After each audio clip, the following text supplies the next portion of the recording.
Hello students, আমি Nitish sir জ্ঞানজ্যোতি coaching সেন্টারের পক্ষ থেকে তোমাদের প্রত্যেককে জানাই আরো একবার স্বাগত। তো স্টুডেন্টস, আজকে আমি তোমাদের সঙ্গে আলোচনা করব এনইপি 4 ইয়ার আন্ডার গ্র্যাজুয়েট প্রোগ্রামের অধীনস্থ যে সমস্ত ছাত্রছাত্রীরা যারা north Bengal university under first সেমিস্টারে মেজর হিস্ট্রি নিয়ে পড়াশোনা করছো তাদের জন্য ভীষণ গুরুত্বপূর্ণ আজকের ক্লাসটি। তাই কারণ আজকের এই ক্লাসটিতে আমি আলোচনা করব এনইপি ফার্স্ট সেমিস্টার মেজর 1 যে হিস্ট্রি রয়েছে তার স্মার্ট সাজেশন 2025 নিয়ে। তোমাদের নর্থ বেঙ্গল ইউনিভার্সিটির আন্ডারে প্রথমত 12 নাম্বার, তারপরে 6 নাম্বার, তারপরে হচ্ছে 3 নাম্বার, এই তিনটা ক্যাটাগরিতে প্রশ্ন আসে। তো যারা এখনো পর্যন্ত আমাদের চ্যানেলটিকে সাবস্ক্রাইব করনি তারা অবশ্যই চ্যানেলটিকে সাবস্ক্রাইব করে পাশে থাকা বেল আইকন অল প্রেস করে দাও, যাতে নেক্সট টাইম থেকে কোনো ভিডিও আপলোড করলে তার নোটিফিকেশন তুমি সবার আগে পেতে পারো। এছাড়া যারা ভাবছো যে অনলাইনে আমাদের ক্লাস জয়েন করবে তারা অবশ্যই যোগাযোগ করবে আমাদের অফিসিয়াল নাম্বার 7076398606 নাম্বারে অথবা 6295916282 নাম্বারে তোমরা চাইলে সরাসরি আমাদের সঙ্গে যোগাযোগ করতে পারো। আমাদের টোটাল কোর্স ফি রয়েছে তোমাদের এই সাধ্যের মধ্যে জাস্ট ফর 1199 রুপিস যারা মেজর কোর্সের স্টুডেন্ট রয়েছে তাদের জন্য, এবং যারা মাল্টিডিসিপ্লিনারি কোর্সের স্টুডেন্ট রয়েছে তাদের জন্য 699 রুপিস পুরো সেমিস্টারের কোর্স ফি। তো দেরি না করে আজই যোগাযোগ করো আমাদের সঙ্গে এবং যুক্ত হয়ে যাও আমাদের অনলাইন ক্লাসে।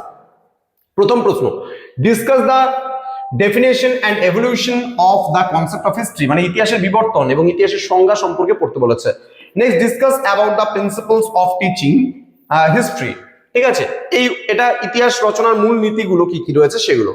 Next, describe the importance of sources for the reconstruction of ancient Indian history. এই কোশ্চেনটা কিন্তু বিভিন্ন ভাবে ভেরিয়াস ওয়েতে তোমাদের আসতে পারে, যেমন অর দিয়ে বলতে পারে right an essay on the importance of Literary sources for the study of ancient Indian history. Literary sources বলতে তোমরা খালি সাহিত্যিক উপাদানটা লিখবে। যেমন এটা যদি বলে এই কোশ্চেনটা, তাহলে সাহিত্যিক উপাদান এবং প্রত্নতাত্ত্বিক উপাদান দুটোই লিখতে হবে, কিন্তু এই কোশ্চেনটা বলে সাহিত্যিক উপাদানটা শুধুমাত্র লিখবে, প্রত্নতাত্ত্বিক উপাদান লেখার প্রয়োজন নেই। কিন্তু প্রশ্নটা যদি এইভাবে আসে, right an essay on the importance of archaeological sources for the study of ancient Indian history, তাহলে archaeological sources বলতে প্রত্নতাত্ত্বিক উপাদান। তখন প্রত্নতাত্ত্বিক উপাদান যদি বলে তাহলে লিপি, মুদ্রা, স্থাপত্য, ভাস্কর্য নিদর্শন এগুলোর ব্যাপারে লিখবে। আর যদি লিটারারি সোর্স বলে তাহলে সাহিত্যিক উপাদান, এবং সাহিত্যিক উপাদানের মধ্যে দেশীয় সাহিত্য এবং বিদেশি সাহিত্য লিখবে। দেশীয় সাহিত্যের মধ্যে পুরাণ আছে, বেদ আছে, রামায়ণ আছে, উপনিষদ আছে, আঞ্চলিক গ্রন্থ আছে, স্মৃতিশাস্ত্র আছে ইত্যাদি বিভিন্ন বিষয়গুলো লিখবে।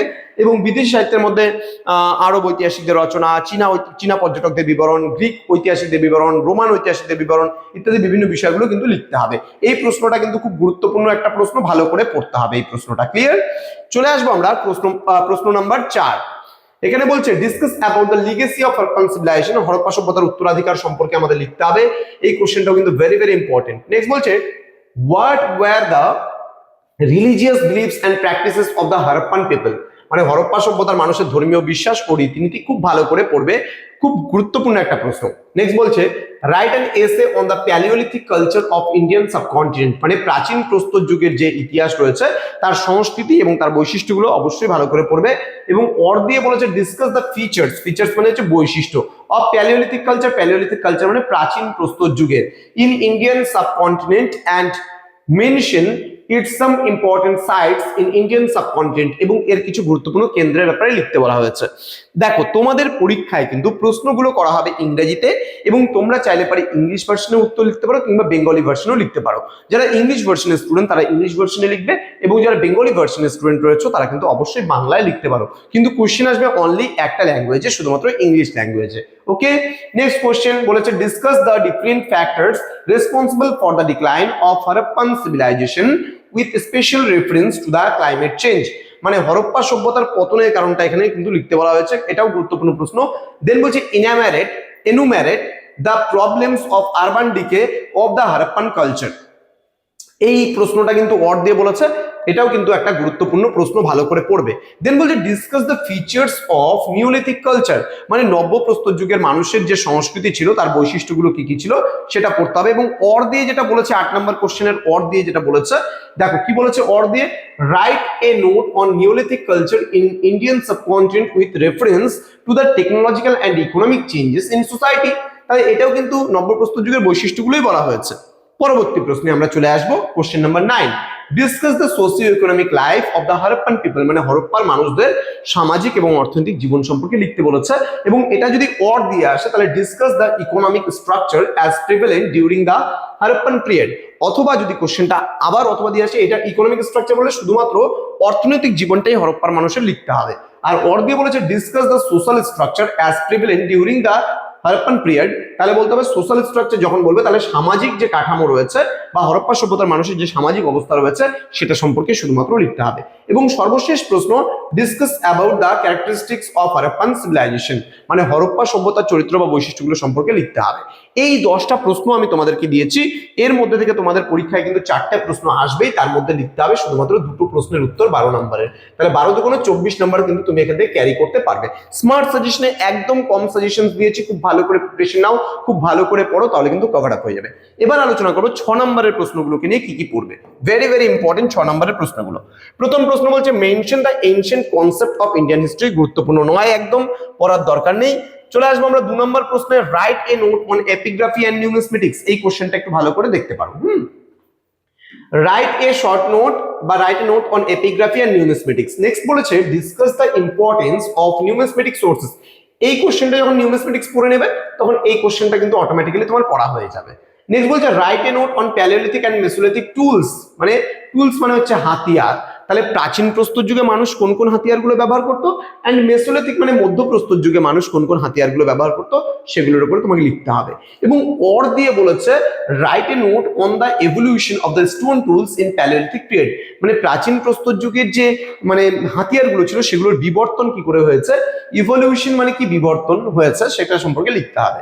দেন write a short note on megalithic culture, মানে মধ্যাসীয় সংস্কৃতি যে রয়েছে, মধ্যপ্রস্তরকালীন সংস্কৃতি, সেটা সম্পর্কে লিখতে বলেছে।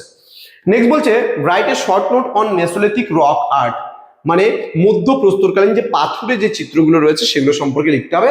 অথবা আমাকে একটু কোশ্চেনটা ঘুরিয়ে দিয়েছে, discuss the features of the mesolithic cultures in Indian subcontinent with special reference to the rock art. এটাও কিন্তু very very important questions.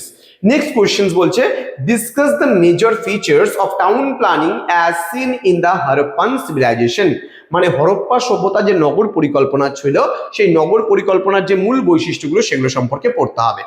Next বলছে give an account on the Harappan trade, মানে হরপ্পা সভ্যতার যে বাণিজ্য রয়েছে সেই বাণিজ্য সম্পর্কে কিন্তু তোমাকে লিখতে হবে। ঠিক আছে, চলে আসবো নেক্সট বলছে what do you understand by, এখানে বলছে what do you understand by chalcolithic age, মানে তাম্রপ্রস্তর যুগ বলতে আমরা কি বুঝি। Mention some important sites of chalcolithic age, মানে চ্যালকোলিথিক যুগের বা তাম্রপ্রস্তর যুগের কিছু গুরুত্বপূর্ণ কেন্দ্র সম্পর্কে আমাদের লিখতে বলেছে। নেক্সট বলছে discuss the crafts and the Harappan civilisation, Harappa সভ্যতা যে ক্রাফটস প্রোডাকশন যেগুলো ছিল সেগুলো সম্পর্কে লিখতে হবে।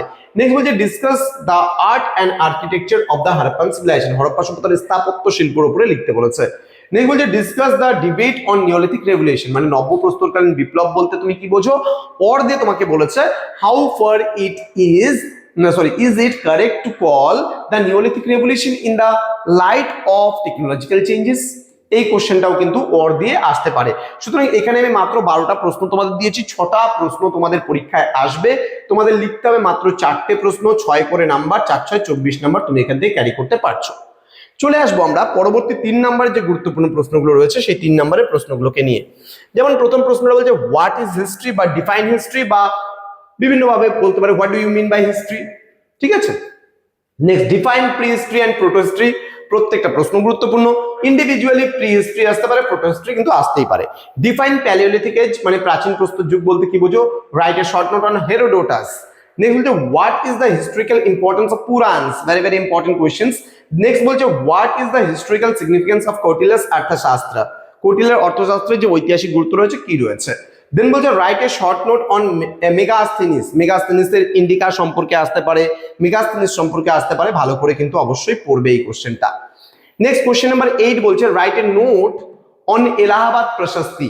ঠিক আছে, নেক্সট বলছে why does archaeologist prefer to the call the Indus Valley civilization as Harappan civilisation, মানে হরপ্পা সভ্যতায় কেন সিন্ধু সভ্যতা বলা হয়। নেক্সট বলছে write the historical importance of Kalhana's Rajatarangini, মানে কলহানের রাজতারাঙ্গিনীর ঐতিহাসিক গুরুত্ব কি ছিল সেটা। দেন বলছে give a brief note on the metals used by the Harappan people, মানে হরপ্পা সভ্যতার মানুষেরা কোন কোন ধাতুর ব্যবহার করতো সেগুলো সম্পর্কে লিখতে হবে। ডিফাইন মাইক্রোলিথস, মানে ক্ষুদ্রাস্ত্রীয় বলতে কি বোঝো।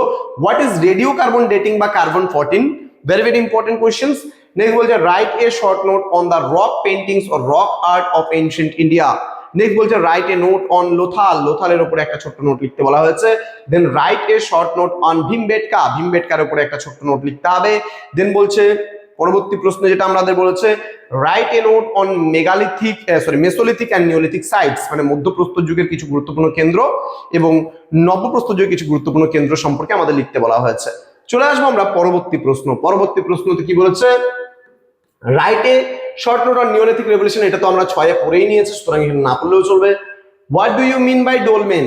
দেন write the full form of BCE, CE or BP. ঠিক আছে, এই কোশ্চেনটা ভালো করে পড়বে। Then write a short note on Harappan seal, Harappa সভ্যতার যে সিল। নেক্সট বলছে write a short note on Harappan script, এটা কিন্তু অর সিল আর স্ক্রিপ্টের মধ্যে খুব একটা বেশি ডিফারেন্স নেই, হালকার উপরে তোমরা একটু লিখতে পারো চেঞ্জেস করে। দেন বলছে write a note on the drainage system of the Harappan sites, এটা কিন্তু হরপ্পা সভ্যতার যে টাউন প্ল্যানিং যখন তোমরা পড়বে সেখানেই তোমরা পেয়ে যাবে। Next question Protoshiva, what is Protoshiva মানে আদি শিব বলতে কি বোঝো? নেক্সট বলছে write a short note on unicorn, এর উপর টিকা লিখতে হবে।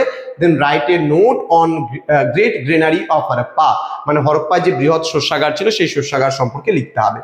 তো স্টুডেন্টস, তোমরা যারা এখনো আমাদের সঙ্গে যুক্ত হওনি, আমাদের সঙ্গে যুক্ত হবে ভাবছো, তারা অবশ্যই আমাদের অফিসিয়াল নাম্বারে যোগাযোগ করো। যারা এখনো চ্যানেলটিকে সাবস্ক্রাইব করনি, সাবস্ক্রাইব করে পাশে থাকা বেল আইকন অল প্রেস করে দাও, যাতে নেক্সট টাইম থেকে কোনো ভিডিও আপলোড করলে তার নোটিফিকেশন তুমি সবার আগে পেতে পারো। দেখা হচ্ছে খুব তাড়াতাড়ি আরো একটা নতুন ক্লাস নিয়ে তোমাদের সঙ্গে। তোমরা প্রত্যেকেই ভালো থেকো, সুস্থ থেকো। Thank you so much, thanks for watching after all, thank you.